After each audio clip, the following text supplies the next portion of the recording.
Hi, I am Max Keiser. This is the Keiser Report. Wow, what a moment for me and Stacy. There we were on the runway in San Salvador, ready to exit from the country when Yes, we were in the plane on the runway, and I checked my Twitter one last time, and lo and behold, I saw special thanks to Max Keiser for inspiring volcano bonds. That was from Nayib Bukele, the president of El Salvador. We had just been to the party the night before where they were announced. So, yeah, that was pretty special. Right. So on this show, we've talked about, hey, these volcano bonds, they could just have basically future Bitcoin mining backed bonds floated by the country with like a nice coupon, and they could pay off the IMF loan. This was in response to the IMF.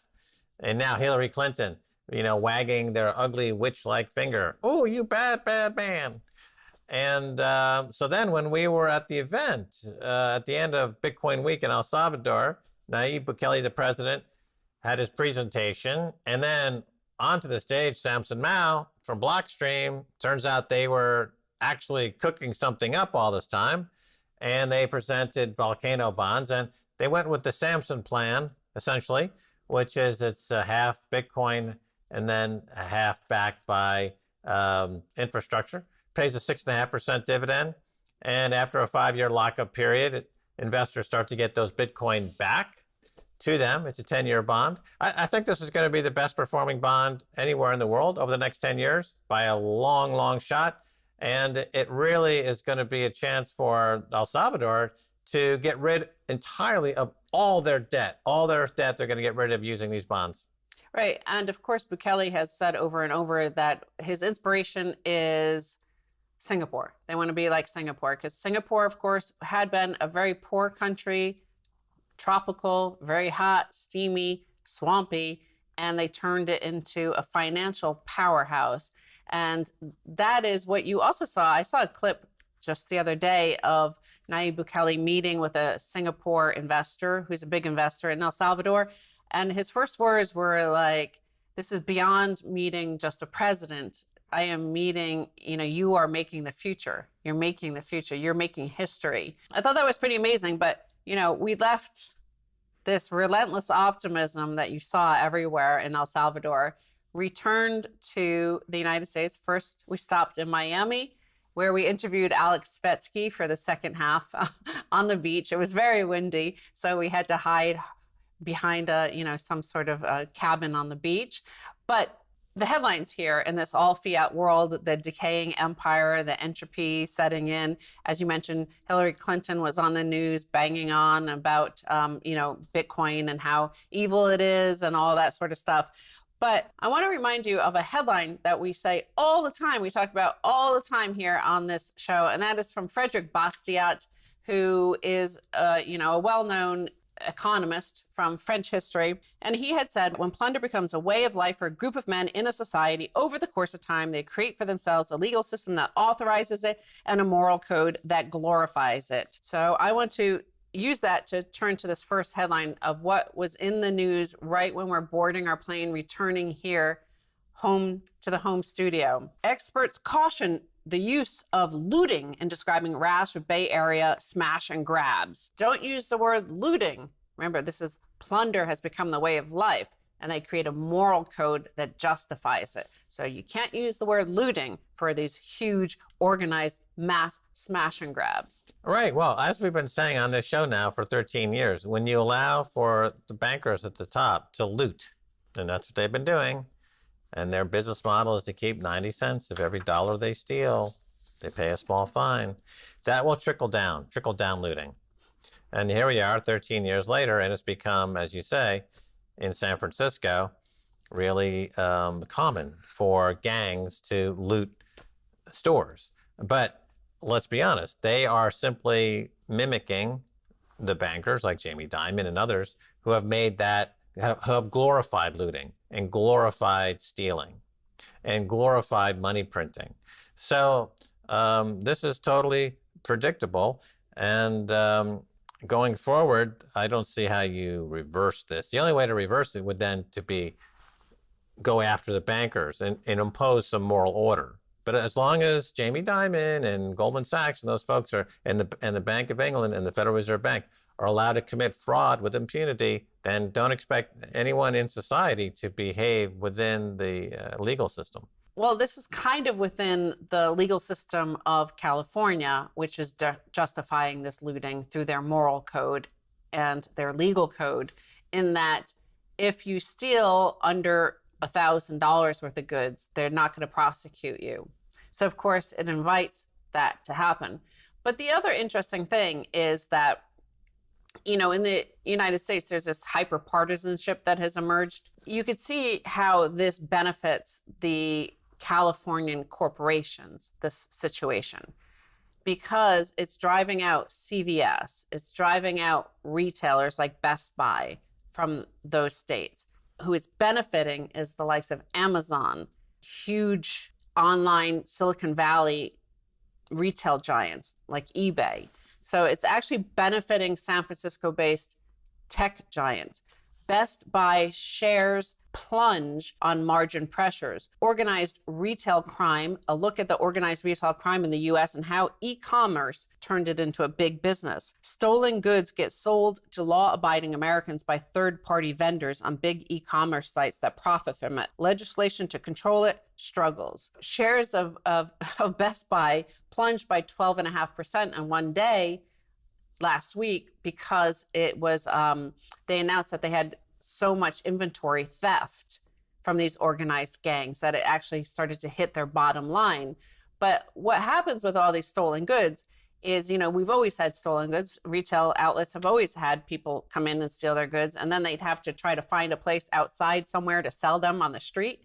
Well, these people are setting up shop on Amazon or eBay and just selling them to people who think it's just, you know, they're buying that luxury good on Amazon and it gets delivered. That's how they're making their money. And it's some legislators have been trying to introduce some way of forcing Amazon, for example, to check where all these goods are coming from the third-party sellers. And they've, of course, fought it. So in a way, this legal code of California is benefiting some of the biggest tech giants of California. Amazon itself is not in Silicon Valley necessarily, but the ecosystem of e-commerce is there. It is actually legal to steal up to $1,000. And what you're pointing out there is that these goods end up being sold by third-party sellers on Amazon. And so Amazon is benefiting from the moral, ethical, and legal collapse in California, made possible by fiat money. Because, of course, when you print lots of fiat money and it goes to the hands of, let's say, a Jeff Bezos who runs Amazon, he's got political influence. So again, in America, I really do believe if you put a chart and you made a chart of the cost of buying a politician around the world, I think America's the cheapest. I think you can buy a Nancy Pelosi or somebody like that for a few $100, whereas in other countries, it actually costs a lot more in Europe and these other countries. I wish American politicians demanded a little bit more money for their influence. Nevertheless, here we have this ongoing story of plunder and looting happening across California. And one thing that basically you're seeing is that a lot of the staff at these shops are being traumatized because they're witnessing firsthand these gangs of people coming in, some with baseball bats and other weapons, you know, terrorizing, taking everything in a huge gang. So if there's 100 people in this gang, then of course it's kind of scary and there's nothing you can really do about it. And the other point to make is that this legal and moral system in California is kind of exactly what the woke sort of legislators and thinkers and think tanks and philosophers had said would happen with libertarianism. Remember, what they said was that if we have libertarianism of small government, what you're going to be faced with is fending for yourself, because there will be no cops, there will be no roads. Who will build the roads? Who will do this stuff? Well, the stories in all of these articles that you can read, even from the woke press out in California, local California press in San Francisco and Los Angeles, what you see is that you have a lot of home invasions happening, a lot of these shops being looted, some of the employees at these shops being harmed physically. And what they're being told is that they should get some sort of form of defense, that there's not really much they could do. Even if they arrest this person, they're just going to be released and things like that. So they're being told to fend for themselves. And you see article after article of these families out in Silicon Valley having to fortify their homes in a sort of, because it is a neo-feudal system, right? The fortifications of the neo-feudal era are here. Right. The bigger government is the problem, big government. And this is what the left, the progressives are always advocating for: bigger government, more money printing. And this is exactly what happens. You have a sense of entitlement. So the people that are stealing all this money, they feel they're entitled to it because the politicians are stealing a lot of money. The big government are stealing a lot of money. Another trick that Amazon uses, of course, to juice up their bottom line is that they do white label brands or private label brands where they compete, quote unquote, with other companies by introducing Amazon labeled merchandise like Amazon batteries, etc. So in this case, the looters that are plundering these stores, they've got the Amazon bat and the Amazon hoodie. You see, it's Amazon branded looting. And then when they hit you on the head with the bat, you get a nice Amazon tattoo on your forehead. That's branding, Jeff Bezos. You're the master. Well, and quickly, the other story we saw as we were flying back on Thanksgiving, wondering why your Thanksgiving groceries cost more this year, is because greedy corporations are charging Americans extra just to keep their stock prices high. This is outrageous. That's Senator Elizabeth Warren getting it all wrong. We talk about the Cantillon effect all the time. We talk about inflation. We talk about money printing. That is what is causing it. We're going to talk more about that in the next episode of Keiser Report, though. Yeah, Elizabeth Warren is certifiably a moron. All right, we're going to take a break. And when we come back, much more coming your way.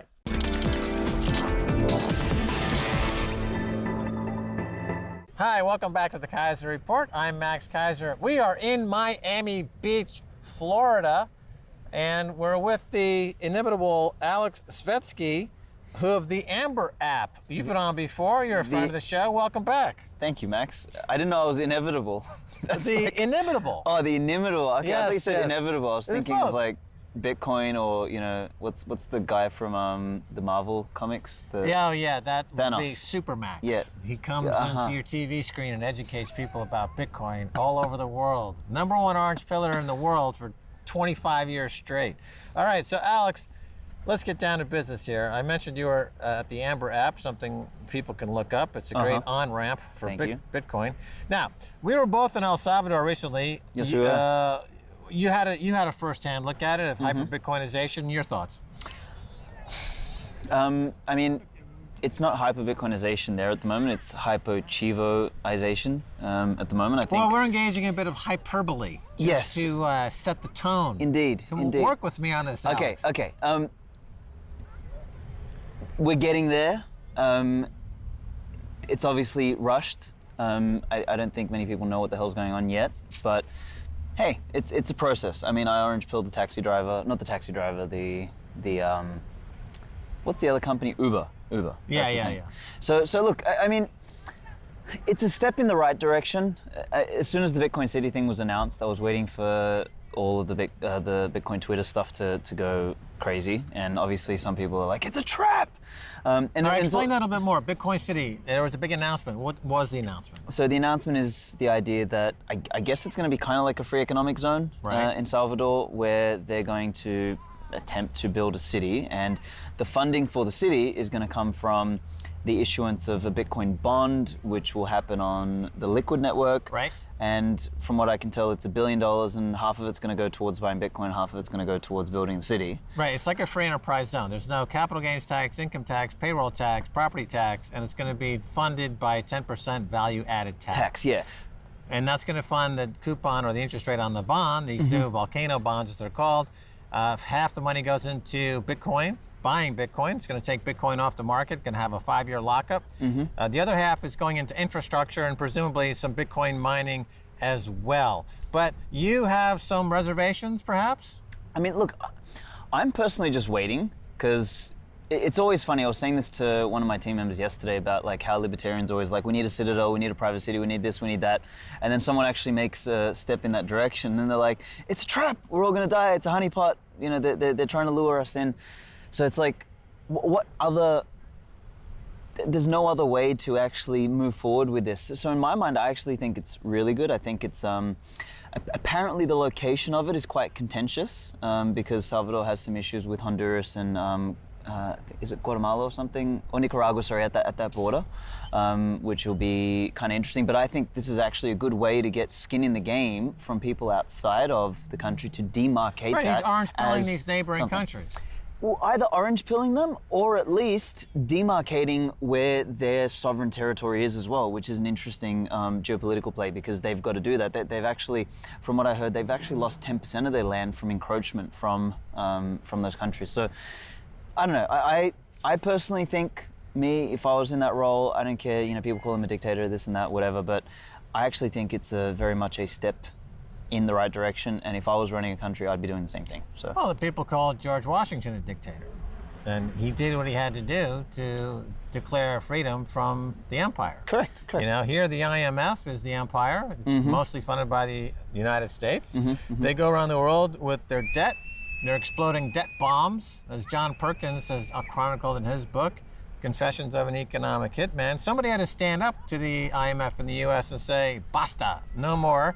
We're going to be a sovereign unto ourselves with Bitcoin. You know, the thing I don't get is, how can anybody in the Bitcoin space object to somebody helping his 7 million population to become individually sovereign? That seems to be the opposite of a dictator. Yes and no. Like, I take the stance of, I don't think he's doing it in any way, shape or form to help his people. I think he's doing it for his own ends, but the beauty of doing it for his own ends on a Bitcoin standard means inherently people will, on their journey through Bitcoin, will end up becoming sovereign. So because of the incentive model built into the protocol. So Correct. why should he be exempt from what everyone else is experiencing? You, me, and every other Bitcoiner Exactly. in the world. He's So just another Bitcoiner. that's it. So the way I kind of explain it to people is, I'm in Bitcoin because I believe in individual and personal sovereignty, and for me, Bitcoin is my best path toward that.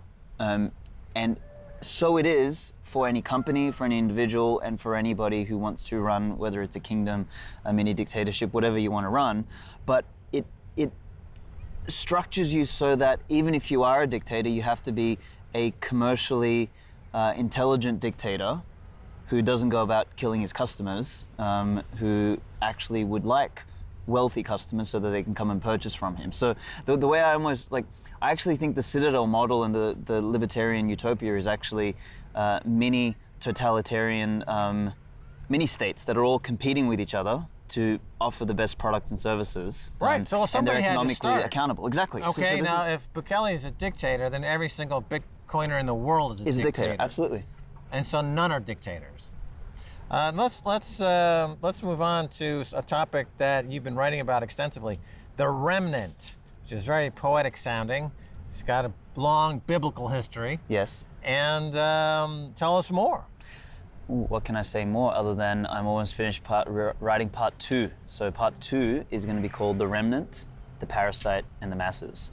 And it's going to be more of a psychological exploration of those 3 archetypes, because I didn't do that in the first one. In the first one, it was really taking the inspiration from Albert Nock's piece, who he actually inspired Murray Rothbard and everyone like that, like a big part of the libertarian Austrian econ movement. But I only focused on this idea of selective adoption, really, and the idea that Bitcoiners are the remnant, are this archetype of person that is the 1% that makes the difference. And in this new one, I'm actually going to explore the psyche of the remnant and the masses, but also this third archetype, which I call the parasite, which most people call elites. And I'm sick and tired of giving the parasites that designation. Everyone calls them elites. Like, to be elite implies that you're actually exceptional at something. And, Lagarde and, We had that problem a couple of years ago, and we came up with the term quintillionaire. Quintillionaire, okay, yeah, exactly. So there you go. So parasites, quintillionaire, that's a much better term than calling them elite, because they don't deserve that designation. And in there, my argument is going to be that the parasite archetype is basically a failed remnant or a jealous member of the masses. So what they want to do is they want to sabotage those who add value, and they weaponize the sheeple to extract value from them, and then they kind of sit in the middle and they promise the remnant protection from the masses, and they promise the masses that they'll feed them by extracting from the remnant. So it's like... So the remnant are by nature outside of the state. Yeah, they're Is the that a producers. fair characterization? They are the producers, exactly. The state is a invention of the parasite to and the producers in the remnant are very aligned with Bitcoin, because Bitcoin, unlike fiat money, you call it proof of stake, where it instead of just having, proof of work, instead of just printing money to fund the nefarious ends of the state and the actors in the state, you've got proof of work, you've got Bitcoin, and you have to actually create something worth trading for. But getting back to what's happening in El Salvador, is that this is the tension, it seems, between, let's call it Bitcoin maximalists and what's happening in El Salvador, because they're very untrusting of any state at all on face value. And it seems like this is where the tension is. But my question is, doesn't the Bitcoin protocol, as I always say, you don't change it, it changes you. Yeah. It's going to change the president of a country. Whether it creates a feedback loop or consequence to policies that, I guess, move his actions to being more actions of a free market capitalist, I think that's... Well, so in that sense, that might change him. Look at Michael Saylor, for example. He could have borrowed money, bought back his own stock, given himself stock options, and made billions of dollars the way Bill Gates does. But instead, he decided to borrow lots of money and buy Bitcoin and effectively go to war with the money printers. So Bitcoin changed him. And initially, he didn't like Bitcoin. Back in, I think it was 2013. He said this has didn't give it any future at all. Then it changed him. So, okay, here's president of a country, $38 billion economy. Why should we not anticipate something similar happening? Well, again, against a economic reality, and I've said in the past, and I don't know if I've said it with you guys or someone else, but I think Bitcoin's most important impact on human society and humanity will be the reintroduction of economic consequence. And that doesn't sound like a nice thing, but what it means is that at the moment, we as human beings are action-oriented beings. We do stuff to move in a particular direction. But what we need to make good actions is we need to be able to make value judgments, and the way we make value judgments is by having feedback. And all feedback is economic in nature. It tells you if you're doing the right thing or the wrong thing in terms of your allocation of energy, time, and resources, right? So in the absence of good feedback, we make poor judgments, and then we make poor actions. And that is really what Bitcoin fixes, is at that level, it starts to realign us towards something more moral. Actually, there's a piece that I started writing, which I'll finish next year at some time. I call it Homo Bitcoinicus, and it's this idea of that Bitcoin will actually transform our DNA over generations in a way such that we behave more majestically, in a way that we actually start to bake morality into humanity, because to date, we have not been able to do so because we've been able to extract wealth by stealing or beating other people over the head with stuff, or creating proof of stake machinations to steal from people. So yeah, maybe that's a long way of saying I do agree with you. I don't know if it's going to happen in one generation, but it'll definitely change behavior, and then maybe it'll bake it into us long term. Right, what you call feedback or a feedback mechanism, economics, finance, we would call that price signal. Right, so markets create prices. Those prices then loop back into the decisions being made about future actions in the market, which generate future prices. Yep. And the problem with fiat money is that the signals we get are not telling us enough to make intelligent choices. Yes. We end up making stupid choices, which then becomes part of the market, which in fact compounds itself. So stupidity is compounded by the Correct. poor price signals. And as such, we live in a world where the economy seems to be going absolutely insane. The examples are so numerous. You're flooded by it. But in the bond market, for example, with negative interest rates, put people buying bonds that are guaranteed to lose money, for example, which leads to a whole collapse of pension funds and people's well-being simply because the true price signal was not allowed to occur. Correct, yeah. Like, and the thing is, it also creates a situation where we're not actually solving meaningful problems. Like, there's starvation, there's homelessness, there's all this sort of stuff, which are real problems that can produce real value when we solve them. And instead, where's the money going? Into bonds that lose money. It's mindless. And it compounds on itself. And well, a great writer, Aleks Svetski, has many great essays available online. He's at Amber.app, which is a great app. Thanks for being on Keiser Report. Thank you, Max. Good to see you again. And that's going to do it for this edition of the Keiser Report with me, Max Keiser, and Stacy Herbert. Thanks to Aleks Svetski. Until next time. Bye, y'all.